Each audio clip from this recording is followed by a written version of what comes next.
ကြီးနားမိုးကောင်းမိုးကြီးမြေထားလမ်းပိုင်းမှာမြေထားလမ်းများပြင်ဆင်ခြင်းတရားများပြင်ဆင်ခြင်းများကိုလည်းဆောင်ရွက်သွားမှာဖြစ်ပါတယ်။မြေထားလမ်းများပြင်ဆင်ခြင်းတွေပြင်မြေထားဆက်ကောင်းများမြေထားတွဲများစက်ရုံများအဆင့်မြင့်တင်ခြင်းကိုလည်းဆောင်ရွက်သွားမှာဖြစ်ပါတယ်။ဒါကြောင့်မြန်မာမြေထားအနေနဲ့ခီးသွွားပြည်သူများအတွက်ကိုလုံခြုံအေးချမ်းစွာခီးသွွားလာနိုင်ရင်လည်းတက်တောက်တက်တာစွာစီးနှင်းသွားလာနိုင်ရေးအတွက်ကိုဆက်လက်ကြိုးစားဆောင်ရွက်နေတဲ့ဆိုတဲ့အကြောင်းကိုလည်းအသိပေးဖော်ပြလိုက်ရပါတယ်ခင်ဗျာ။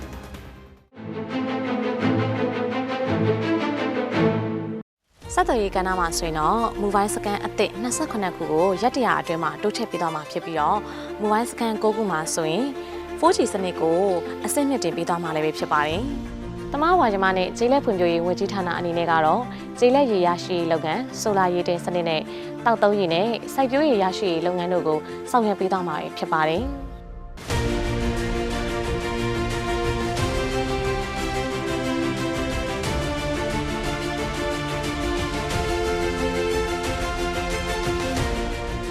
ပညာရေးဝန်ကြီးဌာနအနေနဲ့ကတော့သုတေသနအစွမ်းရည်မြင့်တင်တဲ့ရွှေပြည်တက္ကသိုလ်များကိုတိစောက်ပေးသွားမှာဖြစ်ပြီးအဓိကအနေနဲ့ Libya State Academy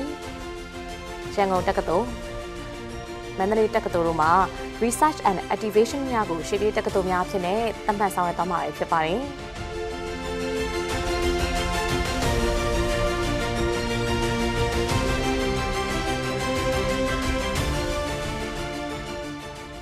လာမယ့်2026-2029ပညာသင်နှစ်မှာတော့အခြေခံပညာအလယ်တန်းစစ်မှာစက်မှုစိုက်ပျိုးရေးနဲ့မွေးမြူရေးပညာရေးတွေကိုထည့်သွင်းသင်ကြားပေးသွားမှာဖြစ်ပြီးတော့ပြည်သူ့နေတီနဲ့ဇာရိတပညာရေးတွေကိုအခြေခံပညာကျောင်းများမှာအဓိကအနေနဲ့လူငယ်တွေအကျဉ်းဇာရိတမြင့်မားစေဖို့အတွက်ကိုထည့်သွင်းသင်ကြားပေးသွားမှာဖြစ်ပါတယ်။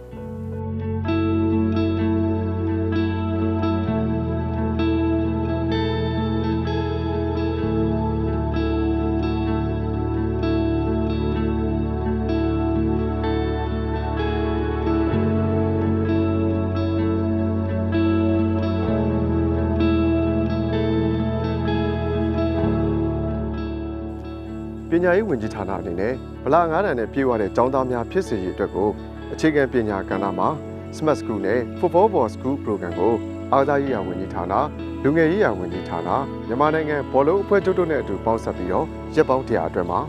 ရန်ကုန်တိုင်းဒေသကြီးမန္တလေးတိုင်းဒေသကြီးအေရရီတိုင်းဒေသကြီးပဲခူးတိုင်းဒေသကြီးနဲ့ရှမ်းပြည်နယ်တို့တွင်မှရှိကြတဲ့အကြောင်းများမှာ pilot project အနေနဲ့ဆောင်ရွက်သွားမှာဖြစ်ပြီးတော့မူကြိုကျောင်းများကိုလည်းအဆင့်နှစ်တင်ဆောင်ရွက်ပေးသွားမှာဖြစ်ပါတယ်။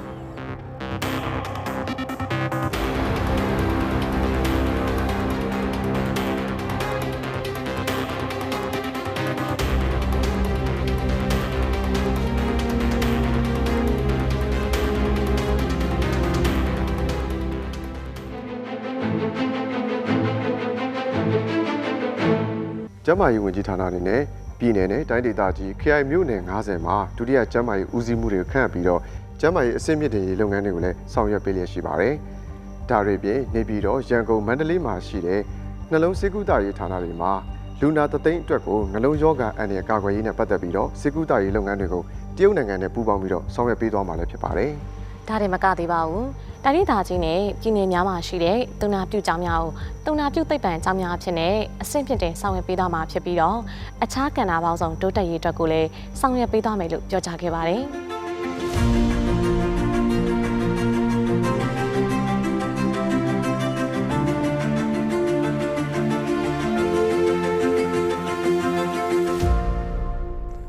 အခုဆိုရင်စိန်ခေါ်မှုတွေနဲ့အတူ